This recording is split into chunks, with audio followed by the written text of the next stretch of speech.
That's literally me, guys. I hope you really let that sink in.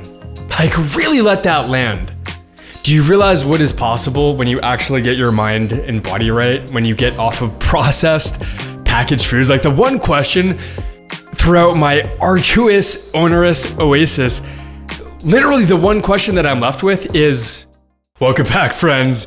This is Jason Actualization, and as you can see, I've got my lab coat on in this video today. And the reason being is I want to make this as real as I possibly can. You know, I come on here, maybe I'm in my car, I'm doing some sort of extemporaneous riff for you guys, some sort of health motivational speech, and I talk about my past, overcoming an autoimmune disease, eosinophilic esophagitis, that left my esophagus so inflamed that I could barely swallow food, and every subsequent swallow carried a non-zero chance that food would completely get stuck.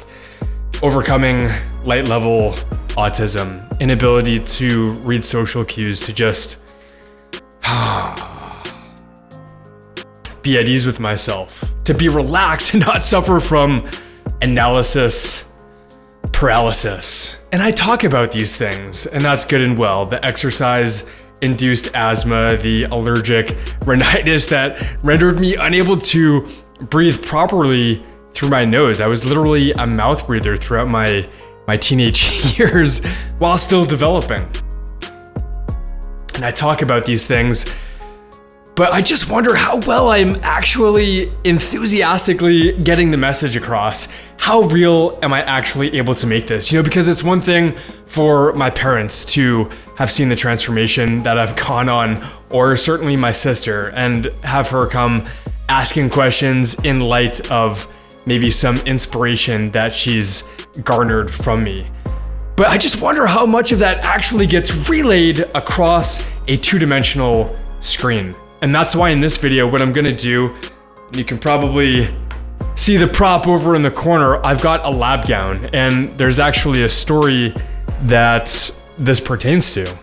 And I wanna tell this story because it's so integral, it's so instrumental to my journey. And what I really hope you garner from this, guys, is the idea that sometimes in life, there will be the proverbial fork in the road, and you're gonna have to make a decision. And sometimes you can either get bitter about life, or you can get better at life.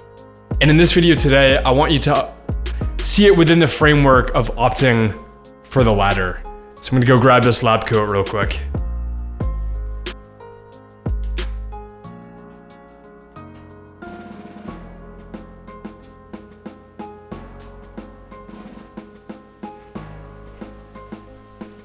And for those of you who didn't know, I am no longer a practicing pharmacist. The past 5 years, I've been a consultant pharmacist for a long-term care nursing home facility, and I'm at a point in my life where I really want to live in alignment with what's important to me and the truth that I've honestly had the burden of carrying, because I haven't been living in alignment with that, and by extension haven't been able to emanate my authenticity and actualize my highest expression. What this lab coat represents is a proverbial fork in the road. So in the last year of pharmacy school, you do six-week rotations, and the very last one I had was actually initially supposed to be at the place that I got this this gown from. Literally a radiopharmaceutical pharmacy in the same town that I ended up going to my last rotation at, to pursue geriatric pharmacotherapy. Because at first I'm like, what is that? Like, old people, who wants to deal with that, right? Like, that's a very myopic oversimplification. But on the surface, it didn't seem as attractive as nuclear pharmacy. But the thing about nuclear pharmacy, radiopharmaceuticals, is that I would have been isolated, alone, working the so-called graveyard shift, completely isolated away from people. And that initially appealed to my formerly autistic OCD mind. You have to realize that I've undergone this oasis I've undergone this metamorphosis that is possible for you guys as well if you actually fix your physiology. And at the time, I was intrigued, allured, turned on by the prospect of not having to look inward, not having to work on my social skills, not having to become a more charismatic, likable individual that has emotional intelligence, that is more socially savvy and able to make good eye contact with people and be a good communicator. And had I opted for this, where would I be today? I don't expect you to have an answer to that. It's a rhetorical question. I asked myself, where would I be today if that last rotation entailed radiopharmaceuticals, nuclear pharmacy, where I literally did not show my face to the world, just me and the medications and the graveyard shift. Guys, sometimes you're gonna have that aforementioned fork in the road, and some path is gonna look easier. It's gonna look more attractive, more appealing, and you're going to be enticed by that track. And maybe it's the track most often trekked.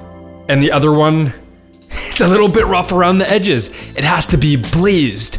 You're gonna have to blaze your own trail, and that's gonna be difficult. It's gonna be emotionally difficult.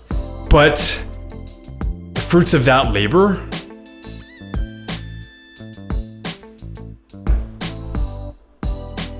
is something that will be forever delectable. And it's gonna be the character that you cultivate that is everlasting. I want this message to be as concrete as possible. I don't want this just to be in one ear and out the other. So I've actually got a video pulled up right now of a video that I had uploaded well over 10 years ago, probably 15 years ago, just before I was diagnosed with eosinophilic esophagitis. And this is when I was in middle school, and I was actually making videos about the Sony PlayStation Portable, the PSP. For any of you gaming folks out there, you probably remember this device. And this is a video that, honestly, I poured my heart and soul into. This was my best back then, and that's what I want you guys to realize. Like, this was who I was. It's literally the same person. I mean, in another sense, it's completely unrecognizable to my current self. But I want you to realize that this is the same sack of flesh. This is the same human being with the same date of birth and the same first and last name. I really hope you guys let this land. I'm gonna play it for a little bit just so you can get an appreciation for what exactly we're talking about here.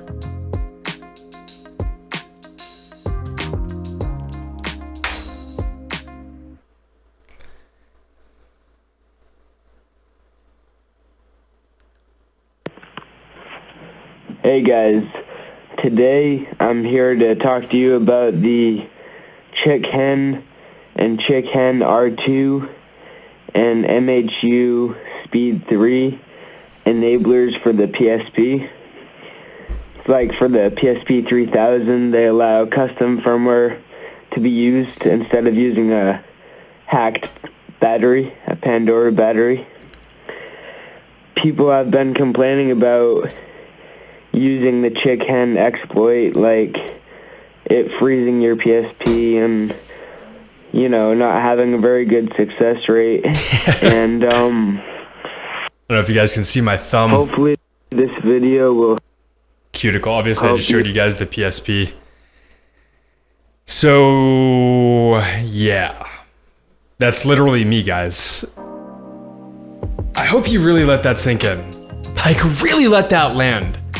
Do you realize what is possible when you actually get your mind and body right, when you get off of processed packaged foods? Like, the one question throughout my arduous, onerous oasis, literally the one question that I'm left with is, what else? Like, if I've undergone this hero's journey, what is in store for you guys? Like, what kind of world could we live in if other people became the actualized version of themselves? And I'm still actualizing. Like, this is an ongoing, never-ending process. But it just begs the question, what is your higher, evolved, authentic expression? Like, what does that even look like? That is so amazing, and I hope that genuinely inspired you. Like, I hope you can really let this land, the idea that I was going to pursue radiopharmaceuticals. I was going to be a nuclear pharmacist, working the graveyard shift, isolated, away from humanity, because that's what I was comfortable with. See, what I wasn't comfortable doing was in the summer of 2015, talking to people, striking up conversation, walking around the hospital as a pharmacy intern, restocking Pyxis machines, communicating with all of the nurses that I possibly could, struggling to communicate with them, but realizing that if I put in the reps, I would get better and better and better. And what I could do is I could see the long-term reality of that if I kept stepping up to bat, knowing that at first maybe I'd have to be bunting for singles or swinging for doubles eventually, and honestly, striking out more than I care to admit. But eventually, I would see that two-seamer coming.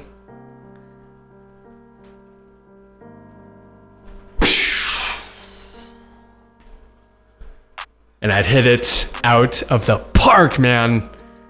And then realize that that would be a self-fulfilling prophecy. Like that one time I hit it out of the park, and I remember the exact night that this happened,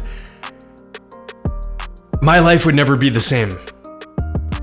Because I would have a reference experience that would give my brain proof and not just promises of the person that I wanted to be. And that's really the question that I want to leave with all of you guys here today. What's important to you? What do you value? Who's the person that you want to be in this life? Realize that this is very much like a video game, and there are so many different characters that you could conceivably be. All you have to ask yourself is who you want to be, and how are you going to become it? How is that character going to behave every single morning when you wake up? And you can play life on easy mode, in which case life is going to be hard on you. Or you can opt to play life on hard mode, realizing that that's going to garner you the opportunity to accumulate experience points, EXP, level up your character, evolve, morph, cultivate a character capable of contending with the inevitable adversarial nature of life, making life then easy on you. Guys, thanks for checking out today's video. I love you all very much. The choice is yours. Drop a comment down below. Are you gonna play life on easy mode, making life hard on you? Or are you gonna do the onerous thing on the front end, play life on hard mode, which is gonna make life a lot easier and more enjoyable down the road? Guys, I love you all very much. Please comment, like, and subscribe for more content like this. And as always, friends, until next time, find your freedom. Take care, guys.